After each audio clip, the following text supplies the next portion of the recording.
Apple has developed a strange obsession with making its devices thinner, lighter, and almost impossibly sleek, like it's competing in some kind of futuristic design contest where every millimeter matters more than practicality.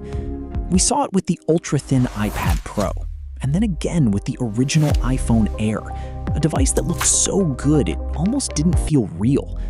But let's be honest here. That first-generation Air wasn't exactly the perfect daily driver. It was more like a showcase of engineering ambition than a phone built for real-world chaos. Beautiful? Absolutely. Practical?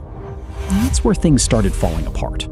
At just a few millimeters thin, the first iPhone Air felt like holding a piece of sci-fi glass that had somehow escaped the future.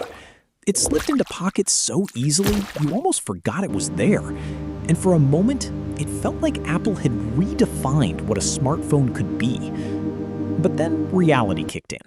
The single rear camera limited creativity, the battery struggled to survive a full day of normal use, and performance inconsistencies made heavy tasks feel unpredictable.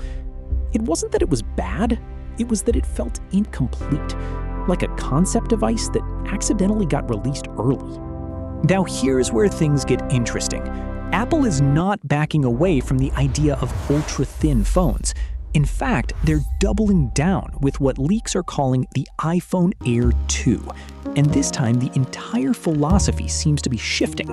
Instead of chasing thinness as the main goal, Apple is reportedly trying to balance extreme design with actual usability. The result, at least on paper, looks like a device that could finally fix everything people complained about, while still keeping that signature razor-thin identity intact. The biggest upgrade everyone is talking about starts with the cameras. Apple is finally expected to move away from that lonely single-lens setup that made the original Air feel underpowered compared to even mid-range phones. Leaks suggest the iPhone Air 2 will introduce a 48-megapixel ultra-wide sensor alongside the main camera, instantly changing how this device handles photography. That means wider shots, better detail, and a much more flexible shooting experience overall, all packed into a body that's still unbelievably thin. But cameras are only half the story, because none of it matters if your phone can't stay alive long enough to use them.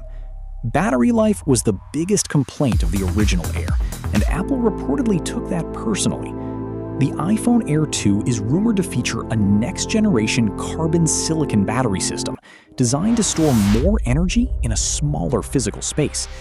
If these leaks are accurate, this could finally solve the dead-by-afternoon problem without forcing the device to become thicker or heavier, which is exactly the kind of engineering trick Apple loves to show off.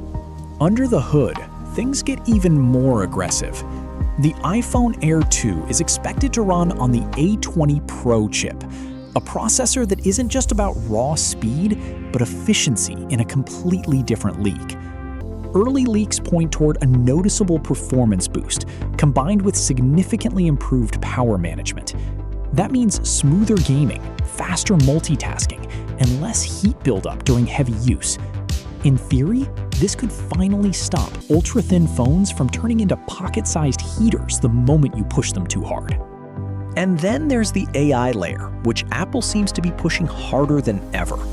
The iPhone Air 2 is rumored to feature a much more advanced on-device intelligence system, capable of handling translation, personal assistance, and real-time contextual tasks without relying heavily on the cloud. That means faster responses, better privacy, and less battery drain.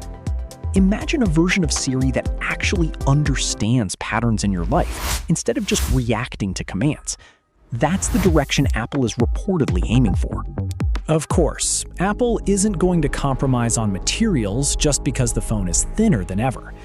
The frame is expected to stay premium-grade titanium, paired with reinforced glass that improves durability while keeping the weight low. Water and dust resistance is also rumored to get an upgrade, pushing the device further into flagship territory. The display, meanwhile, remains a major highlight, with a 6.6-inch OLED panel and a 120Hz refresh rate, ensuring that everything from scrolling to gaming feels ultra smooth and visually sharp. But all of this engineering brilliance comes with a serious question mark hanging over it: price. According to early supply chain whispers, the iPhone Air 2 could launch around $1,299, placing it firmly in ultra-premium territory. That means it might even compete with or exceed the pricing of the Pro Max lineup, which is a bold move for a device that originally started as a design experiment. Apple seems confident that the combination of thinness, power, and innovation justifies the cost, but not everyone will agree. So here's the real question people are going to argue about. Is the iPhone Air 2 actually the future of smartphones, or just an expensive exercise in extreme design? On one hand, you've got upgraded cameras, a smarter battery system, a powerful new chip, and next-level AI packed into an incredibly thin frame. On the other hand, you still have to wonder if chasing this level of thinness is solving real problems, or just creating a luxury category for people who want something different. At the end of the day, the iPhone Air 2 represents Apple's ongoing battle between form and function, beauty and practicality. If the leaks turn out to be true, this could be the first ultra-thin phone that doesn't feel like a compromise. But it also might become one of those devices people admire more than they actually buy. Either way, Apple is clearly betting that the future of smartphones isn't about choosing between power and design anymore. It's about forcing both into something impossibly thin and seeing if the world is ready to follow.